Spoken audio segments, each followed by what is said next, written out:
Hi, I'm back with the Lacerta Files, Part 4.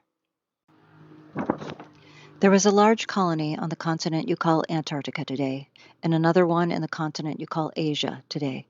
These people lived together with animal-like saurians on the planet without any problems.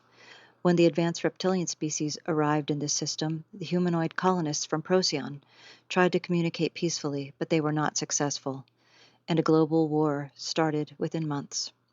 You must understand that both species were interested in this young planet, not for his biology and undeveloped species, but for one reason: raw material, especially copper.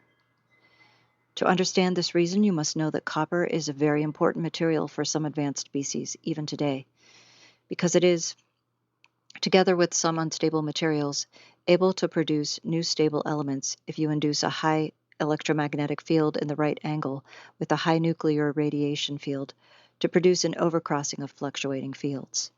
Now here's my commentary on that I wrote up. What this sentence is really talking about is a special combination of energies. Imagine powerful magnetic fields and radiation being aimed at each other in just the right way, kind of like tuning two instruments to harmonize. When they overlap or cross at certain angles, they can create a very unique energy field.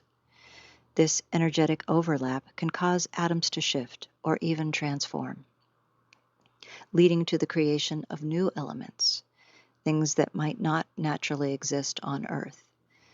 Some believe that ancient civilizations like Atlantis or Lemuria may have used this type of energy to build their advanced technologies, heal, or even travel through dimensions. We're only starting to rediscover what they knew. It's like remembering an old song your soul already knows, and science is slowly catching up. Back to the Lacerta Files. The fusion of copper with other elements in such a magnetic radiation field chamber can produce a force field of special nature that is very useful for various technological tasks. But the base for this is an extremely complex formula you're not able to discover because of the restrictions of your simple mind. Okay, that is a bit condescending, but it's true. I mean, our minds have been simplified. It's not our fault. Both species wanted to have the copper of planet Earth, and for this reason they fought a not very long war in space and orbit. The humanoid species seemed to be successful during the first time, but in a last battle, the reptilians decided to use a mighty experimental weapon, a special kind of fusion bomb, which should destroy the life forms on the planet but not harm the valuable raw materials and the copper.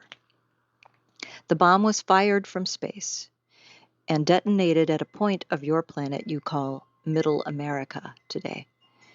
As it detonated in the ocean, it produced an unpredictable fusion with hydrogen, and the effect was much stronger than the reptilians had expected.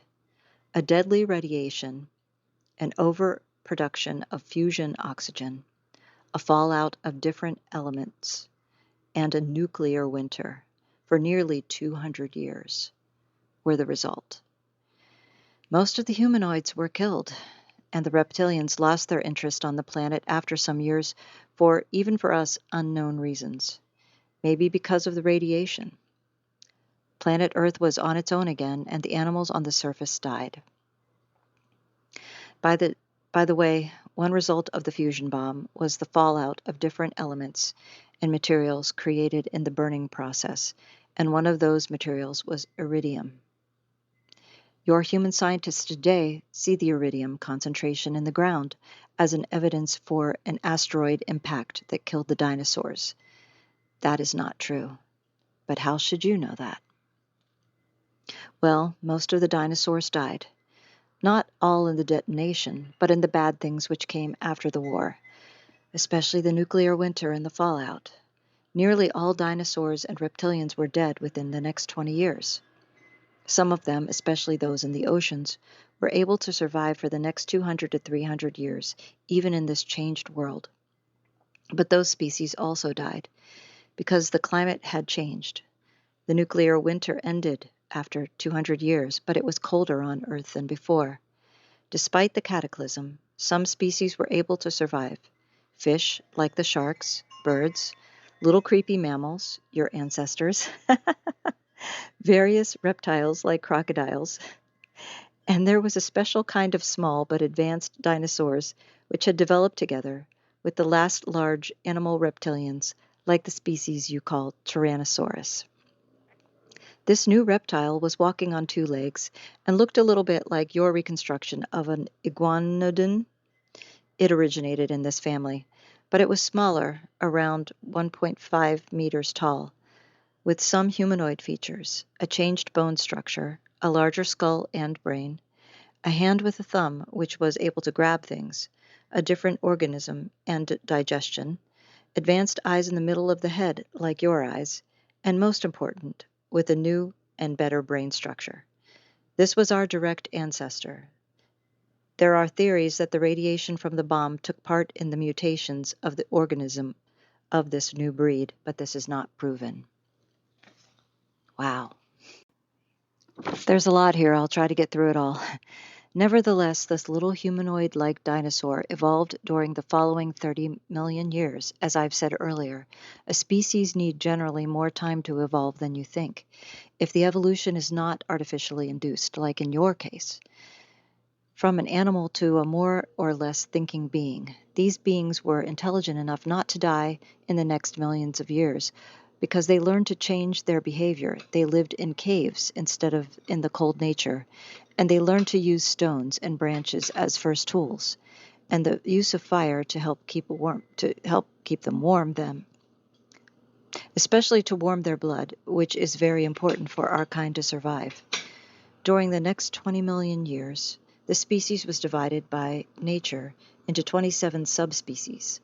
Unfortunately, former reptilian species were prone to divide themselves in a more or less illogical way into subspecies during the evolution process. You can clearly see this in the unnecessarily high number of animal dinosaur species in the earlier times. And there were many, mainly primitive, wars between these subspecies for dominance.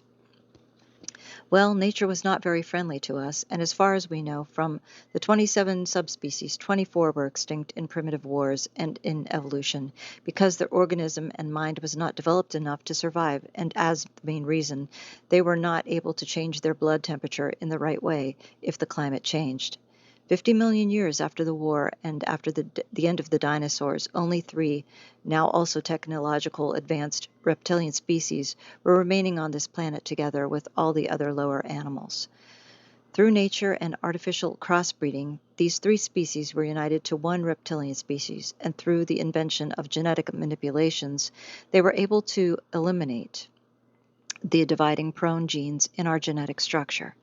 According to our history and belief, this was the time when our final reptilian race, as you see me today, was created by use of genetic engineering. This was around 10 million years ago, and our evolution nearly stopped at this point. Well, actually, there were some minor changes in our look toward a more humanoid and mammal-like appearance during the coming ages, but we have not divided into subspecies. You see, we are a very old race in comparison to your kind, which was jumping around as a small monkey-like animals in the trees at this time, while we invented technology, colonized other planets of the system, built large cities on this planet, which disappeared without a trace in the ages, and engineered our own genes while your genes were still those of animals. I don't know if I can get through the rest of this. I think I only have a minute left, so I think I'm going to have to stop here, but wow, this is just only part of what she's saying our history was and their history. And it's really interesting to listen to. I mean, believe it or don't believe it, it's up to you. I'm just reading it and narrating it for you so that you can, decide for yourself and see what you think. And I'll be back with more. And whatever I decide to do. I'm not sure how many of these I'm going to read, but I will be back, and I hope you're enjoying them very much. Thank you for watching.